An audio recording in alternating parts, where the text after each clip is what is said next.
Karena nggak akan ada yang kaya kalau sebagai pegawai. Tuh. Diundang Thanksgiving dinner, dikenalin, saya bilang, saya dong mau dimentorin, berapapun saya bayar. Pada saat itu saya sudah yang disebut namanya punya milioner, gelar milioner di Amerika. Terus dia bilang, saya mah nggak pernah punya murid, nggak mau. Udah gini aja lah, kacungin saya. Yang dibutuhkan di dunia ini saya selalu bilang, saya selalu tahunya gini, koneksi dan informasi. Kita punya koneksi, kita tidak punya informasi, percuma. Iya. Oke, kita punya informasi, kita tidak punya koneksi juga percuma. Oke. Selamat pagi Mas Oke. Pagi. Mas Oke ya panggilannya ya. Oke. Mas Oke ini seorang bisnismen, tinggalnya di Amerika. Beliau seorang miliarder, hobinya itu kalau pengen nge-trigger sahabat-sahabatnya supaya terpasang prosperity conscious di dalam pikirannya, itu diajak main ke tempat-tempat mewah, ngopi di hotel-hotel bintang sampai habis 200 juta dan saksinya ada. Itu kenapa kok ekstrim kayak gitu loh? Kenapa Mas? Karena biasanya gini ya, saya konsep saya ngajak orang untuk merubah hidup itu kadang kita sudah terbiasa dengan kata lembut ya. Oh, kamu nggak apa-apa, kamu pasti bisa. Saya selalu melakukan kebalikan kebanyakan orang. Kalau orang ke arah A, saya selalu ke arah B. Karena sekarang kita lihat kayak gini, 98% itu budak di dunia ini. 2% yang menguasai dunia, ekonomi dunia. Nah, kenapa kita mau mengikuti yang 98% yang mau ngopinya istilahnya ngopi, maaf, ecek-ecek ya. Bukan berarti saya nggak seneng ecek-ecek, hobi favorit saya kapal api susu. Favorit saya. Saya tiap ke Amerika, pulang ke Amerika 3 bulan di sini, pulang ke Amerika saya bawa itu 100 bungkus untuk 3 bulan di sana. Tapi saya seneng ngajak teman-teman yang dekat sama saya atau yang pengen maju itu supaya mereka bisa ngerasain gimana sih situasi orang-orang sukses itu, gimana sih situasi orang-orang kaya seperti itu, gimana cara mereka berjalan, gimana cara mereka berbicara. Kita nggak bisa mendapatkan itu di lingkungan kita kalau kita bukan dari lingkungan kaya. Saya bukan dari lingkungan kaya. Kalau Mas Hendra tahu, asal saya dari Bandung, saya itu satu motor pun nggak masuk. Pernah jadi orang susah ya? Bukan, saya emang dari orang susah Mas. Papa itu pensiun hanya ABRI.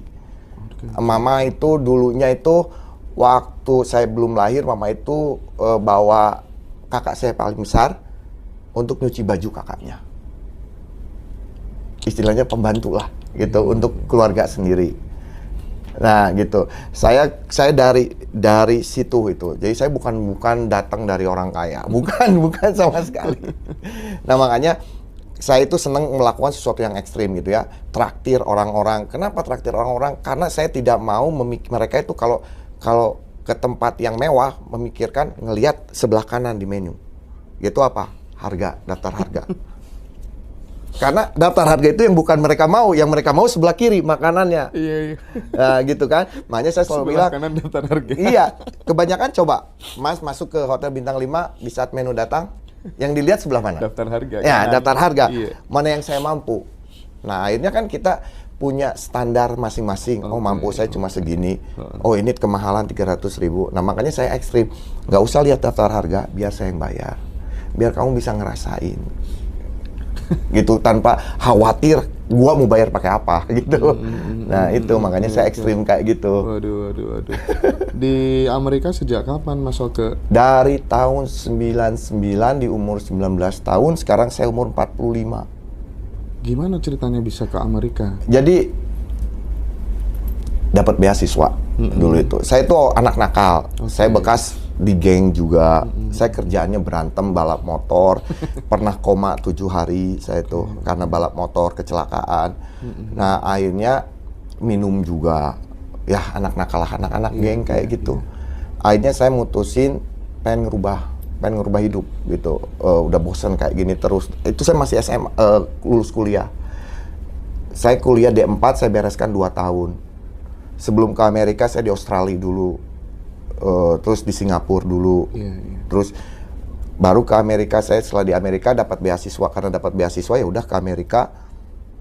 di sana ceritanya mau ngambil master untuk perhotelan, untuk food beverage management. Dari situ udah bablas jadi tukang cuci piring saya di sana itu pertamanya. Karena mama bilang gini, mama nggak bisa ngidupin kamu kalau kamu ke Amerika. Katanya. Ini untung kamu dapat beasiswa juga gitu. Jadi kasih $500 sama mama itu bekal. Ngejual kalung, ngejual cincin kawin mama itu segala. Itu asal muasalnya bisa ke Amerika kayak gitu. Saya tadi waktu kita masih belum in frame gitu ya, Mas Oke sempet cerita, aku dulu anak yatim dulu, kok sama kayak aku anak yatim gitu. Aku tinggal di panti asuhan, Mas.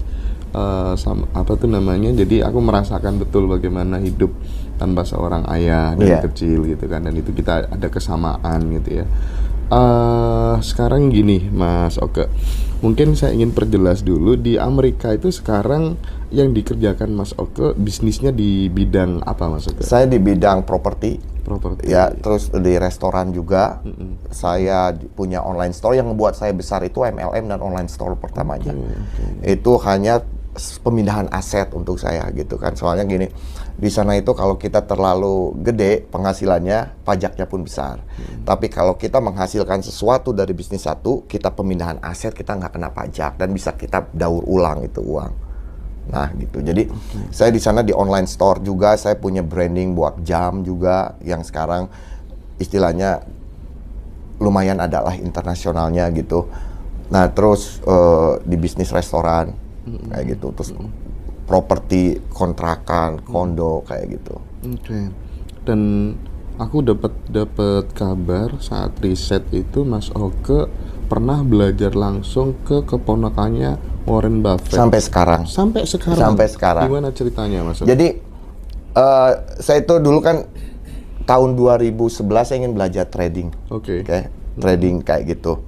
Nah, akhirnya saya cari saya ikut satu workshop. Nah, ada yang saya kenalin ternyata uncle-nya ini keponakannya Warren Buffett. Nah, jadi adiknya gitu, ada turunan silsilah. Nah, setelah itu saya bilang saya sengaja, saya jago, saya deketin dulu dianya nih, yang bukan siapa-siapa, yang hanya ikut dia gitu. Saya deketin dulu, deketin. Akhirnya saya dikenalin tuh, saya diundang Thanksgiving dinner, itu diundang Thanksgiving dinner, dikenalin. Saya bilang, saya dong mau dimentorin, berapapun saya bayar. Pada saat itu saya sudah yang disebut namanya punya milioner, gelar milioner di Amerika. Terus dia bilang, saya mah nggak pernah punya murid, nggak mau. Udah gini aja lah, kacungin saya. Akhirnya saya ke New York. Saya di New York 6 bulan. Saya disuruh scrub toilet, saya disuruh motokopi, saya disuruh beliin kopi, saya disuruh apa. Pokoknya kacung aja, kayak pembantu saya itu. Yang paling terakhirnya, yaitu dia bilang kayak gini, saya hilang cincin saya, coba lihat di tempat saya, katanya. Dia kasih kuncinya. Saya itu udah diobrak-abrik itu toilet sama saya. Ternyata dia cuma ngetes saya aja, pengen seberapa besar saya pengen belajar ke dia, kayak gitu. Nah dari situ kita mulai kolaborasi, gitu kan.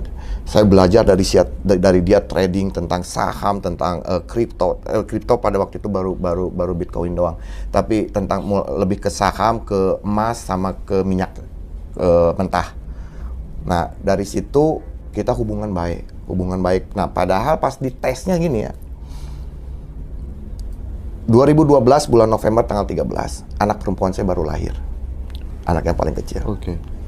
Pup lahir, dia nelpon, kita ketemu di Bahamas katanya. Saya ngelihat ini anak baru lahir, tapi ini kesempatan saya untuk berada di lingkungan mereka. Saya pergi, saya hanya bawa 1 credit card sama paspor. Saya pergi. Nah, jadi dari situ dia ngelihat, karena dia ngelihat kekerasan saya, ingin belajar, ingin benar-benar ingin tahu segala sesuatunya, makanya saya dia ambil gitu. Nah dari situ kita malah jadi kayak teman, bukan mentor lagi, teman, tapi kayak yang dibutuhkan di dunia ini. Saya selalu bilang, saya selalu tahunya gini, koneksi dan informasi. Kita punya koneksi, kita tidak punya informasi, percuma. Oke, kita punya informasi, kita tidak punya koneksi juga percuma. Nah, yang saya cari itu informasi dan koneksi. Karena network kita, kekayaan kita adalah jaringan kita. Ya. Jadi sampai saat ini kita jadi teman. Gitu. Sampai detik ini pun kita masih. Kita teleponan kayak teman. Kayak kemarin aja saya kasih info ke dia untuk sebuah saham gitu. Akhirnya dia dapat untung gede, dia kasih saya Rolex. Kayak gitu. Rolex yang dulunya mau saya beli dari dia bilang nggak akan dijual katanya. Akhirnya dia kasihin ke saya kayak gitu. Jadi kita udah kayak temen aja gitu. Ya udah, nanti aku copy paste saja Mas. Aku nanti jadi adiknya Mas Oke aja, aku main ke Amerika. Boleh ya? Boleh ya, Pak ya? Boleh ya. Oke. Nah, Mas Oke ini setahu saya gitu ya, memelihara 13 janda. 15 janda. Ada anak. Bukan memelihara ya, bukan binatangnya. Tapi ngurus. Menghidupi lah ya, membantu lah ya. Janda yang ditinggal mati ya, bukan janda yang cerai atau janda apa. Dan nggak ada yang janda muda, semuanya tua. Terus termasuk kemudian merawat, masih membantu berkontribusi terhadap anak-anak berkebutuhan khusus. Betul. Segala macam ya, gitu. Di Berapa Amerika jumlahnya? Di sana itu ada 14. Ya. Oke. Dan punya trik gitu memancing rezeki. Tiap bulan kurang lebih buang uang sekitar 70 juta, sedekah dan lain sebagainya. Bahkan di Amerika atau di sini? Kalau di Amerika saya sampai 800 juta. Sampai 800 juta tiap bulannya. Kalau di sini itu minimalnya di 50 juta, sedekah 1 juta per hari saya. 50 juta per bulan untuk gedenya, sedekahnya 1 juta per hari saya. Dan ini Mas ini kira-kira dasarnya apa kok se-ekstrim itu, senekat itu gitu kira-kira? Ini cerita. Maaf. Okay. Ceritanya gini. Saya 2005 itu bangkrut. Saya umur 23, 2003 saya punya restoran pertama saya. Oke. 2005 saya bangkrut. Sampai saya harus tidur di mobil dalam keadaan salju di luar, minus. Itu mungkin ditaruh di samping sini aja Mas, nggak apa-apa? Ini? Iya, boleh. Oke. Ya, sip gitu aja. Oke. Di 2005 saya bangkrut. Itu saya sampai tidur di mobil, sampai makan mie 1 tahun, makan mie instan itu 1 tahun saya itu. Nah, pada saat itu saya itu kerja serabutan. Saya kan ada basic mekanik juga. Saya disekolahin Mercy dulu, saya disekolahin BMW gitu kan di Amerika. Saya punya master degree technician buat BMW, buat Mercy, buat Lamborghini. Terus saya hanya serabutan. Saya punya nih $550. Oke, saya punya $550. Saya bilang gini, dulu saya jatuh bangkrut, jatuh miskin karena saya mulai hitungan ke uang. Oke, saya jadi berhenti ngejajanin mama, berhenti sedekah dan segalanya. Oke. Nah, pas dapat $550 itu, 500 saya langsung nih bagiin 500. Saya hanya pegang $50 di situ. Nah, dari situ saya terus makin ekstrim. Nah, di Indonesia pun saya tuh mulai ngebangun dari nol tanpa uang Amerika di tahun 2020. Tanpa uang Amerika. Oke, saya ngebangun, saya pengen ngebuktiin ke orang-orang kalau kamu ada kemauan pasti kamu bisa. 2020 saya di ulang tahun saya 2020 saya bilang saya bakal ngebuktiin bahwa saya bisa ngebangun di Indonesia dari nol tanpa ada suntikan dana dari Amerika. Dari yang asalnya sedekah 10.000 per hari, 2020 sekarang 1 juta per hari saya. Plus 50 juta per bulannya. Itu tidak termasuk ngebiayain janda. Tidak termasuk ngebiayain anak yatim. Nggak termasuk itu. Nah, itu ekstrimnya di situ saya. Karena gini, prinsip saya kayak gini ya. Sedekah itu bukan untuk buat narik rezeki. Buat saya sedekah bukan buat narik rezeki. Sedekah untuk melancarkan hidup kita, menjauhkan kita dari bala, dari celaka, terus mendatangkan opportunity, mendatangkan kesempatan. Nah, itu peluang gitu. Peluang itu dari sedekah. Misal konsep ini kemudian diterapkan sama teman-teman yang tidak connected kesadarannya. Bahaya nggak, Mas? Kalau dia nggak connect, artinya tidak memiliki belief yang sama dengan Mas Oke gitu. Enggak juga sih. Enggak juga. Saya banyak orang yang coba Yang salahnya di sini nih ya, ini kebanyakan orang yang salah. Benernya kita udah tahu, benernya kita pasti mendapatkan apa yang kita ingin. Yang salahnya di sini, orang sedekah karena mereka mempunyai keinginan. Oke, disangkanya, oh kalau saya sedekah saya pasti gini. Tapi di saat mereka sudah menempatkan apa yang mereka inginkan, mereka berhenti bersedekah. Nah ini yang bahaya. Ini yang bahaya.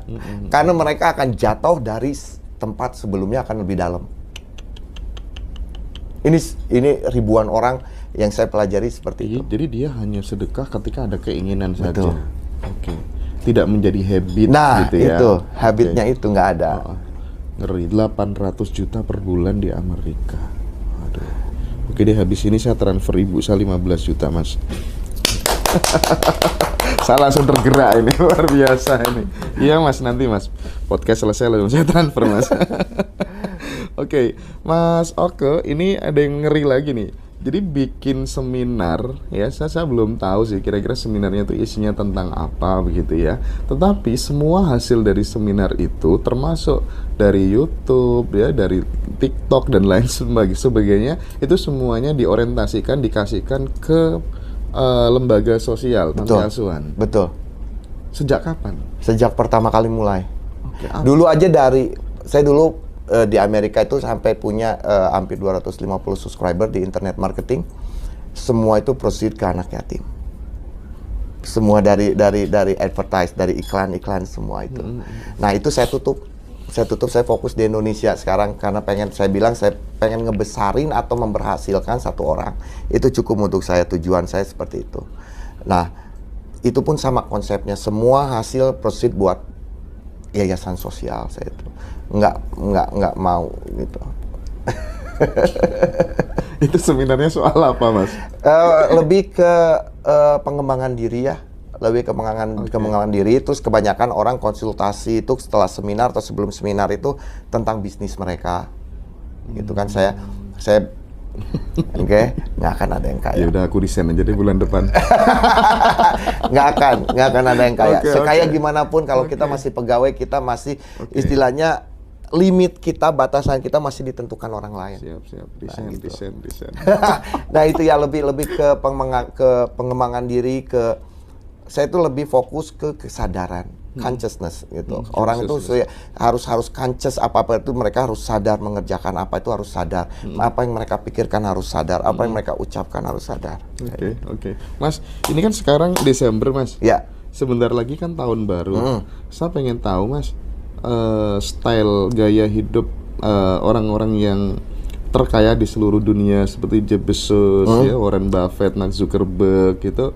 Kira-kira seperti apa sih mas kalau tahun baru? Apakah tahun baru mereka reflection, kita gitu, ngaca diri mereka.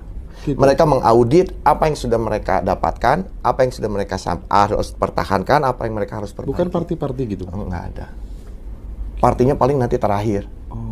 Tapi mereka menghabiskan biasanya dari jam 11 malam sampai jam 11.45 atau 11.55 mereka tuh reflection. Apa yang mereka sudah dapat, apa yang mereka harus pertahankan, apa yang harus mereka perbaiki. Nah itu.